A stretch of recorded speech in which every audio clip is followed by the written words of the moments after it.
Now, let us look at what are the business requirements for Canada Startup Visa, right? The first and the most important requirement that you need to have is an innovative business. So either you have an innovative business or innovative product or a technology or a service or a process. Now, many people come to us, we have been talking to are under the impression that in order to qualify for the startup visa, you need to have a tech-related business. They associate innovation with technology.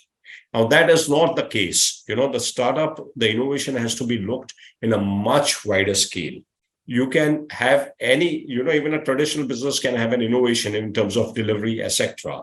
So we have helped many businesses which are more of a traditional in nature, but we were able to position them as an innovative. We have been able to extrapolate the innovation in them and position them as innovative business and qualify for the Canada Startup Visa.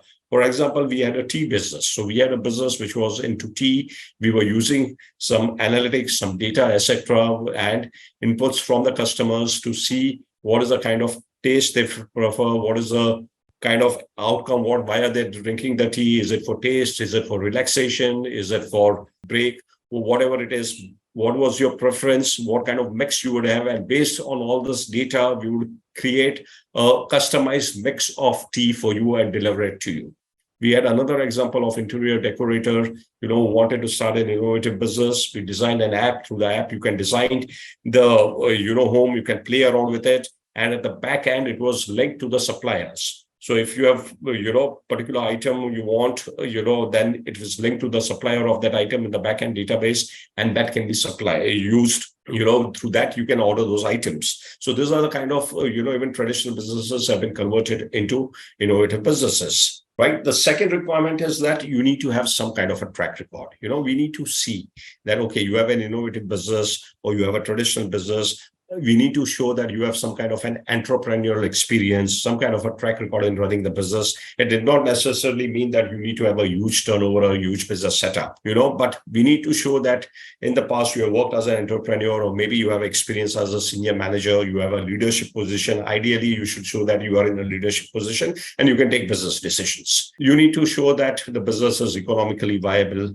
Now, again, you don't need to have very, very large financial projections. You need to just show a concept, a business plan, which is viable. And there is some research which has been done to show that this business can be successfully launched in Canada, and which we will help you in conducting the research once we do take up the assignment. We also have to show that the business is globally scalable. It's not just that it is restricted to a particular city or town in Canada.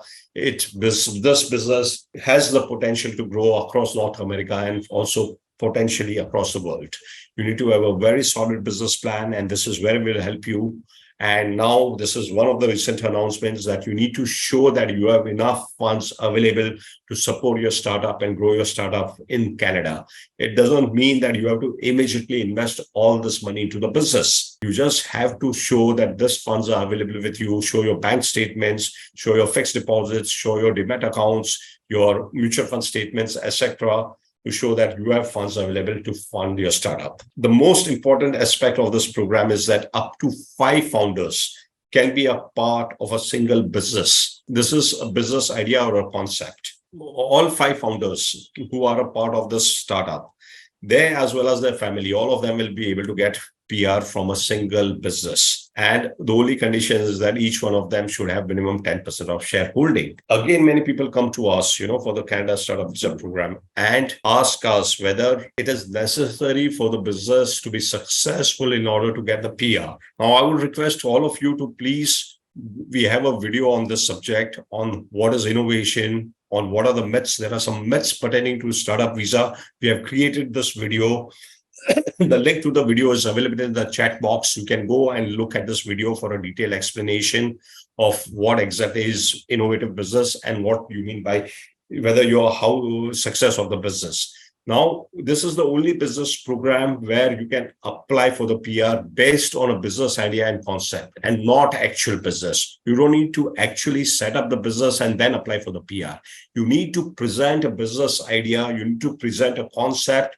You need to get the concept approved by the designated entity, and based on that, you can apply for the PR. Now, the Canadian government understands that startups which are innovative, not all startups are going to be successful. So you don't necessarily have to show, it's not necessary that all startups will succeed. All you have to do is you have a good idea, you are presenting that idea, you are presenting that concept.